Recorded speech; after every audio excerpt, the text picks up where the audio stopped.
What is going on, everybody? Happy New Year 2024. More importantly, if you're tuned in here to my channel like you are, we got a brand new What's on My Deck for 2024. It's January and we got a lot of things going on. We're down here in Florida. We finally escaped that northern Minnesota cold. Can't complain, it was actually quite nice. Got a lot of stuff done right before that bad winter came and them cold temps, snow's on its way, all that. So Florida is the place to be for us right now. We got a tournament coming up on Lake Okeechobee. We're a few weeks away from that, so a little bit of time to kind of run around. I got my boat broke in.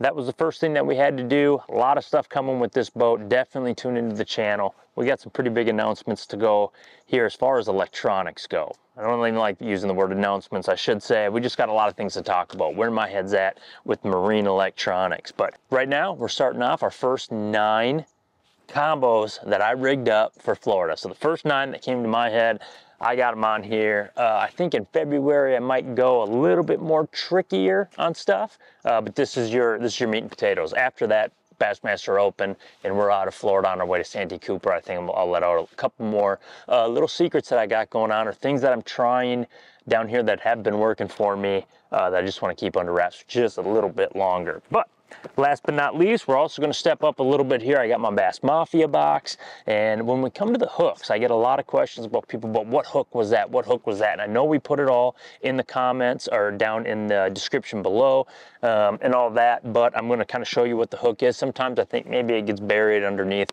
some of these good looking baits. So let's get right to it. Very first one up, I'm a Speedwormer. What do I say? I can't help it. You either are or you aren't, I guess. When I'm in Florida, I throw a Speedworm. It gets bit for me. It gets bit offshore in the hydrilla. It gets bit up in the Kissimmee grass. Bass in Florida love themselves a Zoom Speedworm. It could be a Zoom Speedworm, or in this case, a Zoom Magnum Speedworm. Junebug, I'm going to start out with. Thinking most things should be pretty pre-spawn. Don't get me wrong. Florida, they spawn from November. I'm sure till April or better. I'm using a Owner round bend hook, okay? That's a Owner worm round bend hook and a 3/16 Woo tungsten weight. I'm throwing this on a Loomis NRX Plus 894C jig worm rod. That's 7.5 heavy action jig worm rod, perfect for this application. I can throw this offshore. I have brush piles. I can throw this in the hydrilla, everything, just cruising down the bank. With that lightweight, I can get it up really, really shallow. And I'm throwing this on a Shimano Metanium HG 7-speed. Not too fast that I'm reeling it too quick, because sometimes I am using the reel to give it the action or make it actually swim in the water like it does. And then I'm using straight 18-pound Shimano Mastiff Flourocarbon. 18-pound, I really like it down here in Florida. I think 16 would also be a good size if you're more offshore, but I'm up in the thick stuff, so I'm going to throw the 18. As far as that hook right there, you know, we're looking here at the Bass Mafia box. This is my hook box, and that would be a round bend, and I'm using a 5/0. That's the Owner Hooks 5/0 round bend hook. So that's the one that I'm using there. Up next, you can't come down to Florida without a punching rod. I used to think this is all I wanted to do the rest of my life, and if I did this a lot, I'd win a lot of tournaments. Still one of my favorite ways. Lately, Florida, they seem to spray their hyacinth mats a lot. Fish still definitely use them, but I think they get hit a lot, so it ain't always the best bait for me these days. But when they're on it and they get on cover, they're gonna start biting this, that heavy cover, and we get a lot of cold fronts that come in this time of year. Those big females, when they slide into those spawning areas, they're gonna seek something shelter and kind of hang there and wait until they find a suitor to move up on a bed with. So the one thing about this application is we're talking flipping, we're talking meat and potatoes here big time. This is a Loomis GLX 954C FPR flip punch rod, 711 heavy action. I think this is perfect. It's got enough muscle. I'm not the biggest dude in the world, but I also do need this little bit of extra action, this little bit of extra power to help really get those bigger fish and even those medium-sized fish out of some of those mats. Sometimes the smaller ones are the harder ones to get out. The bigger ones just find their way out. But I love the solid core on here. I can stick it in my ribs and really flip those fish out. Shimano Metanium, whenever I'm flipping, pitching, skipping, I really like to use that Metanium. I'm using an 8-to-1, an XG, fast, and straight 65 PowerPro SSV2 to a 1.5 Woo tungsten weight. Reaction Innovations Beaver, it's one of my favorite colors, Blacklight, and I'm using a 4/0 Owner jungle hook. That's my setup. You can't bring a knife to a gunfight when you're trying to pull fish out of those mats. You're talking about a 2-pound fish to a 10-pound fish and 30 pounds of mat coming with it. So you need the rod to get them out. As far as the hook on this, that is pretty important to me. I've been using this hook now for several years. This is the Owner Jungle flipping hook. It's got that wire technology on it, that coating on this thing. It's got the hand wrapped fluorocarbon weed guard. This hook is absolutely perfect. It pegs them, it gets them back in the boat. So punching, that's my setup there. Up next, a staple when you're down here in Florida is a Senko. No matter how you're going to do it, I probably got at least 2 of them there, and that's my first 9 combos that I rigged up. This might have been number 1 right here that I did. And this is a Loomis NRX Plus 894C jigworm rod. I've played with a lot of rods. I'm back to the jigworm rod for this. I beefed up to the 5 power, and for me, it was nice, but every now and then I'd lose those fish come back. You're going to lose fish, but anyway, I'm back to the 894 now on doing this. We'll see in February if I still am. I'm using, again, the Shimano Metanium XG. You're seeing something here. I like the Metanium when it comes to pitching, flipping, skipping. Using straight 50-pound, or actually not straight, but my main line is a PowerPro SSV2 50-pound in the black Onyx color. And then I'm using 20-pound Shimano Mastiff Flourocarbon leader with an FG knot here. And then the actual bait is, I'm just using a little 3/16 ounce Woo tungsten sinker, and then I'm using a Gambler 6-inch ace. Just a good bait down here. It stinks good. They like it. I've had a lot of success on this bait down here in Florida. Probably really the only way I throw it, or it's kind of my lily pad thing. I throw this a lot in lily pads. And then I'm using the new Owner Cover Shot HD badass hook. This thing is badass. Since we're on that topic, let me get it out. Put this thing away. And I'll show you why I like it so much. I don't use it for a ton, but I definitely use it for worms. That was a 5/0 actually. Here's a pack of 4/0s. You can see same deal as before, but it's more of your round bend hook, but still straight shank. And then instead of any burrs or anything up here, I really like these hand wrapped fluorocarbon keepers.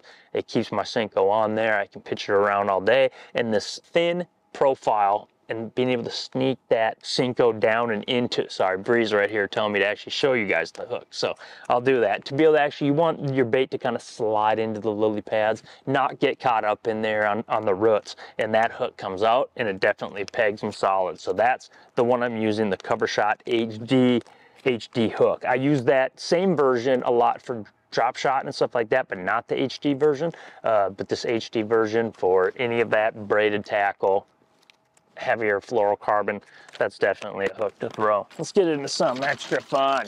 Forward-facing sonar, changing the game, and I have seen way too much things now to know that I have been missing it for a long time. Even in tournament fishing at the highest levels, 5 fish limits, all that, fish eat fish, and they definitely eat swim baits. And this right here, it's a DRT Klash9 Low. I don't have the bill in it. This is the big version. I'm not running the bill right now. Flip the tail upside down, and I'm actually throwing this everywhere. I mean, it's just a great bait. If I see them on my forward sonar, a big old donkey, sometimes it's a catfish, maybe it's a gar, but a lot of times they're bass, and I'm getting real good at telling what's what, and I can definitely get that predator action out of them fish, and they'll chase this thing down if I don't get the bite. It's really nice on top of hydrilla, shallow hydrilla. It's just a big fish, get big bait, and I throw it, and it just gets bit. So the Loomis IMX Pro swim bait rod, a highly sought after kind of unicorn in the line. It's the 966. I also use the 965 a lot, but the 966, I can handle these bigger 9-inch baits. And then I'm using a Tranx. It's a Tranx 300. This is actually 25-pound Seaguar fluorocarbon that I got on here. I spooled it up last fall, and it's just big, buoyant, heavy line. I really don't want to have to break that Clash off, but you got to throw them where the big ones live and take the risk, and every now and then you're going to pull them out. So awesome setup, super fun. I used to basically keep these on the deck for nostalgia, say, oh man, if I get 20 pounds, then I'm going to start throwing this thing around. And now when the conditions are right and I only have 1 fish in the live well, I still will take this thing and throw it if it's right, because good things happen. Don't sleep on the big swim baits. Obviously, I'm down here in Florida and I'm around giants, and you can say that, but even up north in Minnesota with the toothy critters and all of it, a part of me hates to say it, but man, they do eat those things. So definitely get on it. Next up, a frog. Who doesn't want to catch one on a frog? I know I do, and I know it's spring and it's pre-spawn, and big females are going to be up shallow trying to get territorial on areas, and I'm going to throw this little Mollusk popping frog at them. It's one of my favorites. I'm usually throwing this one, you know, open targets on the 7.1 NRX JWR rod. It's a 853, so a medium heavy power. The tip's quick, so I'm able to put this thing right where I want it, underneath docks, you know, around lifts and stuff, under cypress trees and around little mats and stuff, little open pockets where I can sit there and just let it walk in one place and bring that female bass up to eat it. Again, I said I was throwing this on the NRX 853. This thing might be a little bit overkill for throwing a frog around, but it's super light and I can do it all day. And that's something I like when I'm really putting a lot of action into the rod.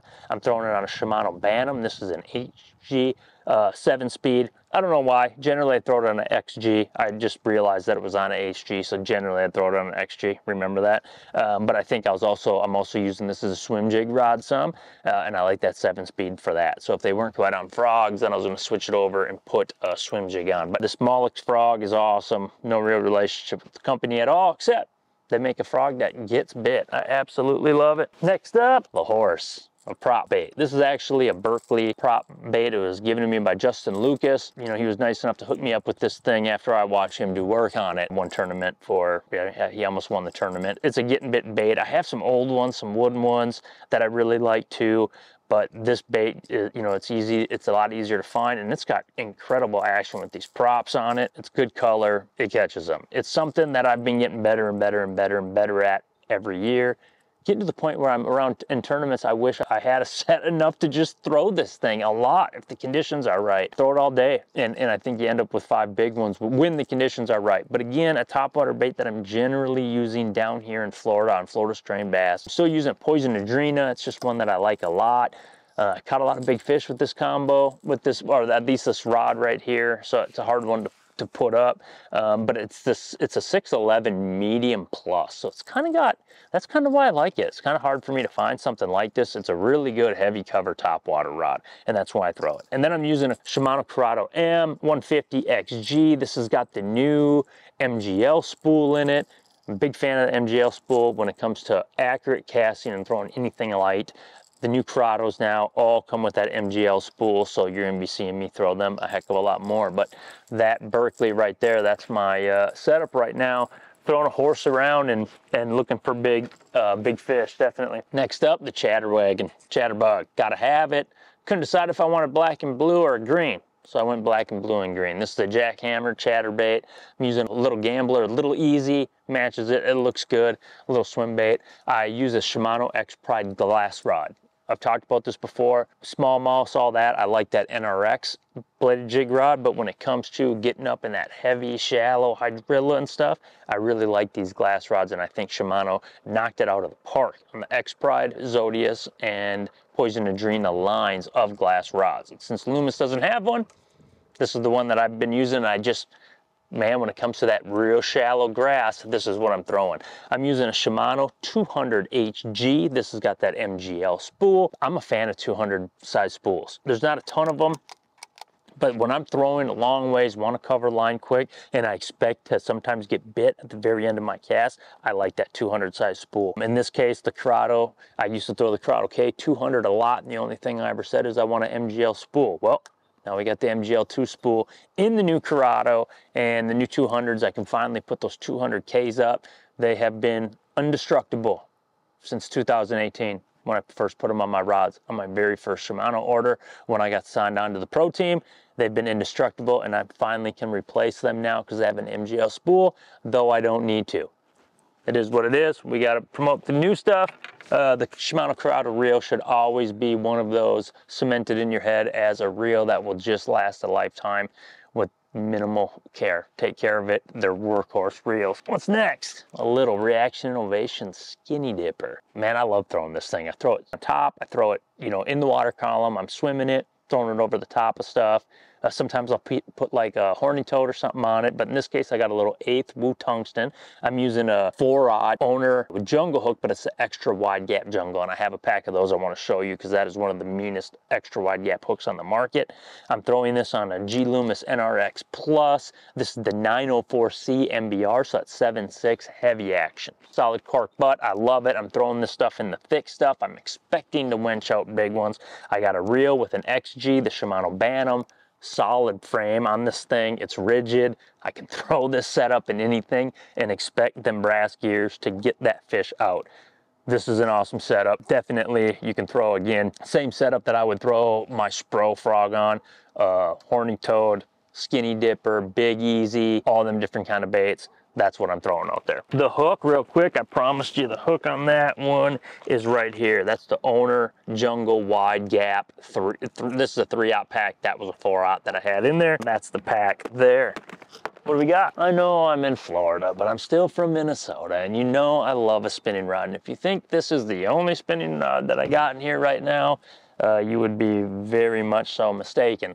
At the same time, this one right here is one of my freaking favorites, and it goes back to when I was first getting into the sport. I saved up all my money, and then I asked everybody that cared enough that was going to get me something for Christmas. I asked them for enough of a gift card so that I could go and get a Loomis GLX 7-foot medium heavy spinning rod.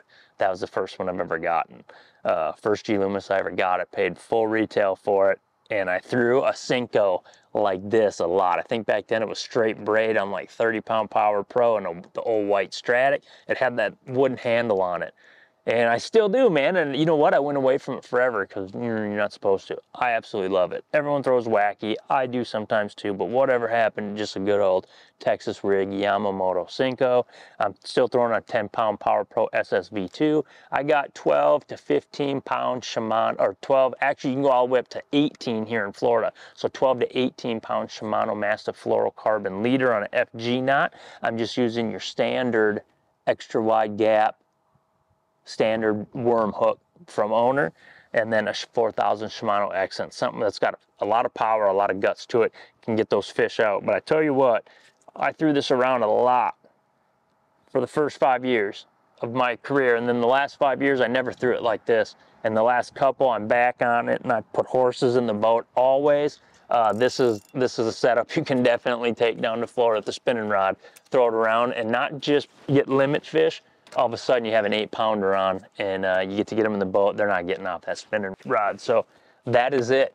2024, the very first one, January. We are not missing a beat at all. We got plenty of big tournaments coming up. Keep following along with, but please subscribe to this channel. We are bringing out lots of content. Me and Bree behind the camera, like always, even more on a bigger platform, dishing out the juice the best we can and really trying to take something and run with it. So please continue to support us just by hitting like, ask questions. I'll always try to get on them. Leave comments below, share us, and tune in February. But until then, look for a lot of stuff coming up on the channel. Tight lines.